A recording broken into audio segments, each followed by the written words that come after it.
一起做运动。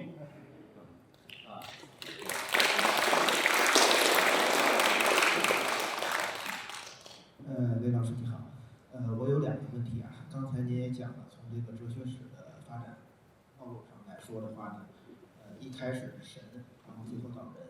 那现在的话呢，因为有这个虚无主义嘛，大家很多人又回到这个神的轨道上去。那么第一个问题呢，我就想了解一下您对神是怎么样看的。第二个问题呢，您刚才提到这个 goodwill 上升到 common will 啊，最后上升到刚才说的只能一个问题，因为第二个问题我已经记不住了，我要先回答你第一个问题。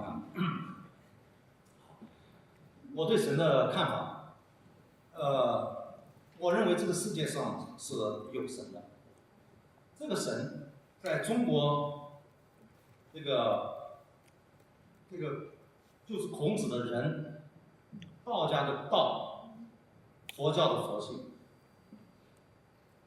黑格尔的绝对精神，康德的善良意志，尼采的权利意志，卢梭的公共意志，我认为他们就是我的神。总有一天，我们的善良意志会弘扬我们人类社会大地，我们人类一定会朝着越来越文明的方向发展。我们社会丑陋面虽然有，但是我们人类一定会有智慧，寻找到方法去克服人性向坏的方面发展，然后更多的创造一个让人性美好光辉的一面弘扬的这个方向发展。而这个潮流，黑格尔把它叫做绝对精神。那我某种意义上来讲，我是赞同黑格尔的思想，就是要把个体的善良意志，像所谓的我们传统儒家所理解的天理、良知，真正弘扬社会大地，变成 the will of law， 我就认为这个就是我的神。那整个过程就是神的运作。好的，谢谢。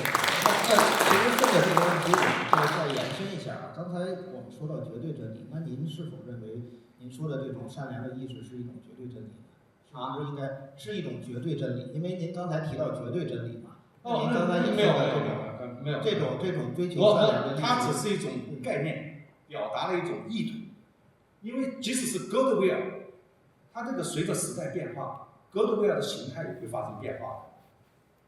也许古代的哥德威尔就是施舍别人一碗粥，或者到这个寺院里去做一下功德，那它是一个哥德威尔。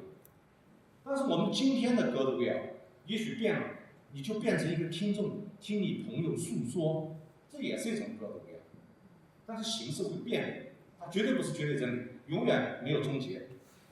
如果有了绝对真理，人类的使命完成了 ，game over， 人类就可以灭亡。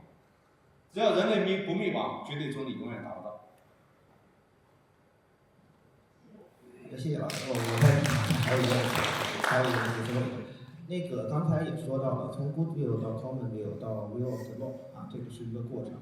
那么呢，你从历史的发展上来看的话呢，不管是这种一党专政也好，还是民主社会也好，那么很有可能呢，最终导致的是一种 bad will 啊，从 bad will 到一个 common will 到 will of the law， 对吧？那比如说像川普这样的，那老师认为什么样的社会结构能够防止 bad will 啊，我们走到那条路上去，而沿着这个 good will 这个路往上走啊？所以你说的对，就是完全有可能 good will 变成 bad will， 完全有可能。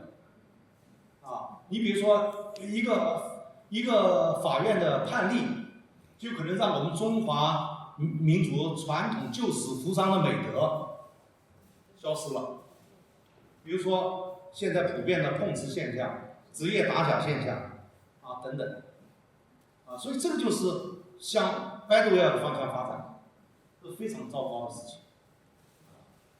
啊，所以呢，这个政治哲学会赵廷阳老师就说，20世纪的第一哲学应该是政治哲学，因为只有政治才能把我们的技术、资本、权利、我们的伦理、我们的这个社会生活，通通放在一个视角里面，并且通过社会改造的方式来改造我们每一个个体的生活环境。所以我认为政治哲学非常的重要。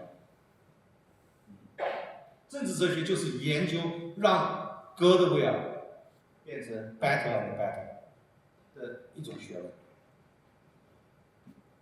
我就这样回答吧。老师你好，我因为听了您的这个演讲，我也有自己的思考。我觉得这个对于虚无主义啊，我觉得可能还是不是人们就是有一些人，他可能到了一定阶段，他失去了自己的，他感觉他可能已经达到一个成功境界，他就失去目标，失去理想。所以我在想，这个